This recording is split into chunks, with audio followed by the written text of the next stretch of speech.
Plaintiff Danielle Richardson met the defendant through Facebook, and they became friends.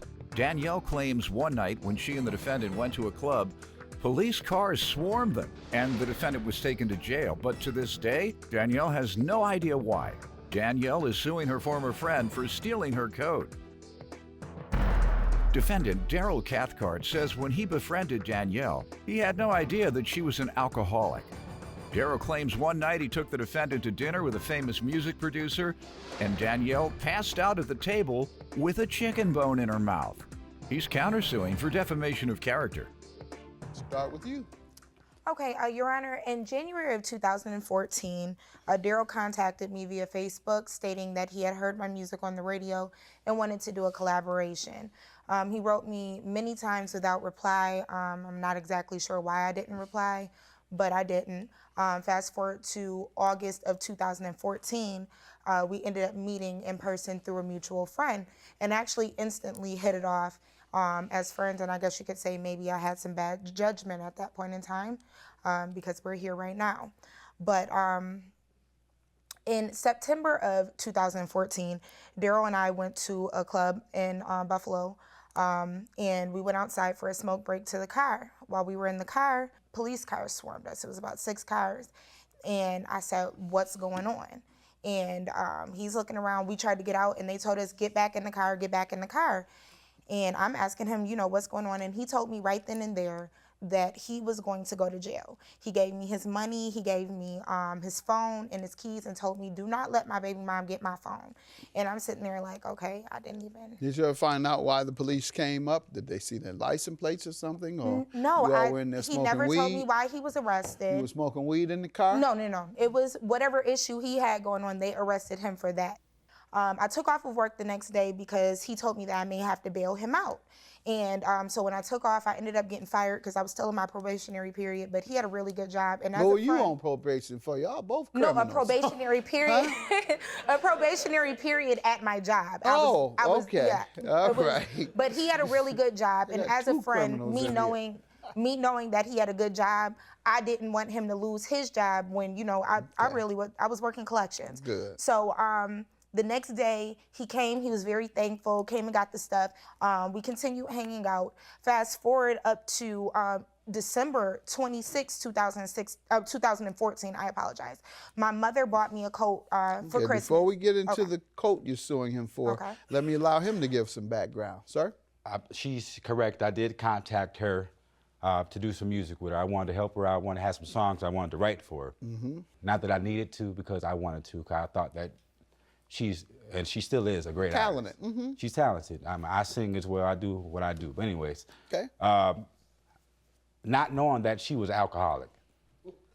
She drink. Ain't nothing wrong with that. I drink.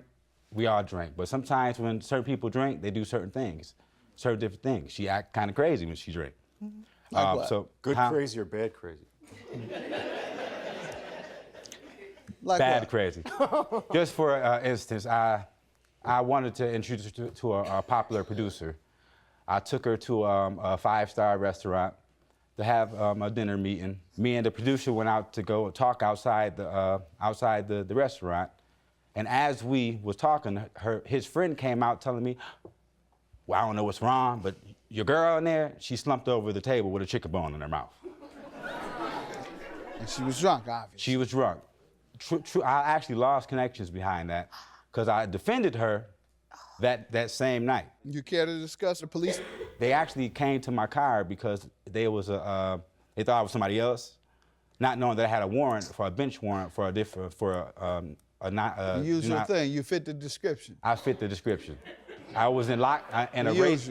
Right, like they stopped my son Greg in his sister's car. Right. And she's a lawyer, so you know it's a decent car. Right, right. Got him, threw him up against the car, pulled their weapons out. Right. Wow. What have I done? I'm just here from Washington, D.C., where I work. I said, well, you fit the description. That's all he said. Go to the police station, no such thing. So, most of them are good, I'm sure, but the ones that stopped Greg Mathis Jr.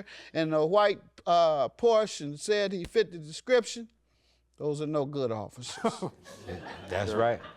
So that happens so often, unfortunately. It's called profiling. But he still did get arrested. The car was full of smoke. No, it wasn't. Yes, it was. You say y'all smoked weed in there all night. No, we. Your Honor, I don't smoke weed. Like I said, he had a state job, so he definitely. Tell me was not about this smoking. coat. You got weed holes in the coat. Now Yeah, you want to yeah. sue it. A lot of weed holes It in ain't the his coat. fault. Me and the producer went out to go talk outside the restaurant, and as we was talking, his friend came out telling me, well, I don't know what's wrong, but your girl in there, she slumped over the table with a chicken bone in her mouth. And she was drunk, obviously. She was drunk. Plaintiff Danielle Richardson is suing her former friend, who claims Danielle is such an alcoholic that one night when they went out to dinner, she passed out at the table with a chicken bone in her mouth. Tell me about the coat. My mother bought the coat for me on December 26th. She brought it to my home. At that point in time, Daryl was at my house along with another friend. They're complimenting it. Daryl is complimenting. He like, oh man, your mom sprayed a pretty penny on it. He noticed the hood was detachable. We unzipped it. He like, oh yeah, it's cool. It had fur on the inside, as you can see on that coat. It had fur on it. When I put the coat back inside the bag, I never put the hood back on. The next day, my roommate moved out. And he was also a mutual friend of ours. So he came to come help him get all his stuff out of my extra bedroom that I had in the house. And I stayed inside of my room so that we didn't have any altercation like when he was leaving. After they left and I heard the door close, I came out my room. I go and I start looking at trying to make sure it was no damage. I start going around my house. Where is my coat at? I called him, I called my roommate. I said, you know, the coat is gone. The hood was still there. So eventually what I did was I wrote him on Facebook, and I was lying, Your Honor. I was calling his bluff. And I wrote him and I told him, guess who had security cameras inside of their living room? And he goes on to tell me about, oh, I see you still on this old stuff. If you need some bread, that's what I could do. But listen, I wanted to talk to you about these producers at The Voice because they want to meet you. Come out to Cali, miss, and blah, blah, blah. And I'm going off. You know, I don't want to hear none of that. I told him that I was going to take the footage to the police by 7 p.m. and he ended up telling me, no, don't do it. You know, I'm gonna come bring you $50 now, and I'll give you the remainder for the coat on the weekend. That weekend, he never came. He ended up saying, he stopped answering my phone calls. Then I had my cousin contact him, and he was like, oh, my phone was dead. I'm in Rochester. What's the address of where you guys are gonna be at? I'll bring it when I come back in. I never heard from him again. Honestly, I know it was wrong, but I skip traced them because I worked in collections. I skip traced them, and I ended up getting a hold of his baby mom's phone number. Well, I thought it was his baby mom, but it turned out to be her mother, his girlfriend's mother. So I called her, and I'm like, well, shoot, you know what? Even though, I mean, you're going to be mad, but I told his girlfriend's mother, you know, your daughter is dating a thief. I never heard from him for a year. I never ran into him for a whole year. He dipped and dodged me. He blocked me on Facebook and everything.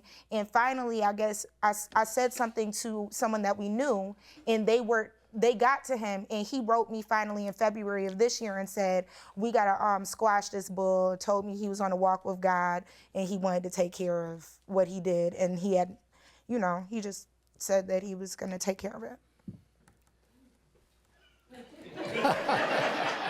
Sir,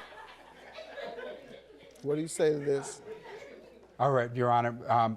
Some of that, what she's saying, is the truth. What really happened was I told her to drive my car home from the club. She told me that someone else drove my car home from the club. Okay? When I got my car back and everything, I noticed I had a couple of $1,000s that was missing out my car. Come to find out, a couple of months later, I realized I found that money. So I contacted her and said, you know what? I did have the jacket. But what I said, I said, I will give that, I don't have the jacket no more because I threw it out. I don't know where it's at. But I did tell her that I can't replace the sentimental value of it, but what I will do is repay you. I said, all you need to do is stop telling people this stuff. I told you, there was no reason why you would go on a TLO, which is actually a police database, and contact my baby mother. Now she's scared because you got all her personal, on TLO, you got access to her social security number, to everything about her and anybody else that's involved with her. Okay. That's a crime. And that's that you fine. cannot do And that. I told you, do not do Your that. Honor, Let me talk. No, you didn't tell me not to because do that you because did that. you didn't know that I I said, did you know that. what? I told you I was gonna give it back to you. You blocked but me. because after they contacted me, said, no, I'm not dealing with this That's girl. not when And you- I got That's got your rid of. counterclaim for emotional distress? Your Honor, if Because you would she allow was me to- going around Right. contacting Your Hon- people. Or if you would allow me to, defamation and emotional distress? if you would allow me to say one last thing. No, I've allowed you to say enough. Let me allow him to say something. Because she was going around and telling people things after I done told her that I confessed to the situation, but because I didn't give it to her in her timing, because I had stuff that was going on, after that she kept going around Is that telling true, people ma'am? stuff. No, that is She not go- what's true. From 2014, you brought me the money on March 2nd of 2015. You brought me $50 and told me you would bring me the rest of the money. I'm chasing you for a year trying to get this, but the sentimental value. March what? March what? March 2nd of 2015. All right. And when did you speak with his child's grandmother? Probably maybe a month or two later. Honestly, I know it was wrong, but I skip traced them because I worked in collections. I skip traced them and I ended up getting a hold of his baby mom's phone number. Well, I thought it was his baby mom, but it turned out to be her mother, his girlfriend's mother. So I called her and I'm like, well, shoot, you know what? Your daughter is dating a thief. Plaintiff Danielle Richardson is suing her former friend, who claims Danielle is such an alcoholic that one night when they went out to dinner, she passed out at the table with a chicken bone in her mouth. You went and called someone totally disassociated with this, spreading his private business to someone who had nothing to do with it in order to put him in a bad light. Your You can't Honor, do that. My Ma'am. mother's husband was passing away from cancer at What's that your time. emotional distress for, ma'am? That's what I'm saying. For At what? that time, my mother kept on asking me about this coat. You She said wouldn't something let me- about, no ma'am, you said something about someone passing from Yes, cancer. at that point in time, my mother's husband, my stepfather, was passing away from cancer. My mother completely disassociated herself with me because she thought that I sold the coat. I couldn't explain to her that I had a friend that stole Why from couldn't me you? because Why couldn't you? she didn't understand that. She thought I was lying Ma'am, to her. people understand when things get stolen No, all the time, no, but- ma'am. That's enough.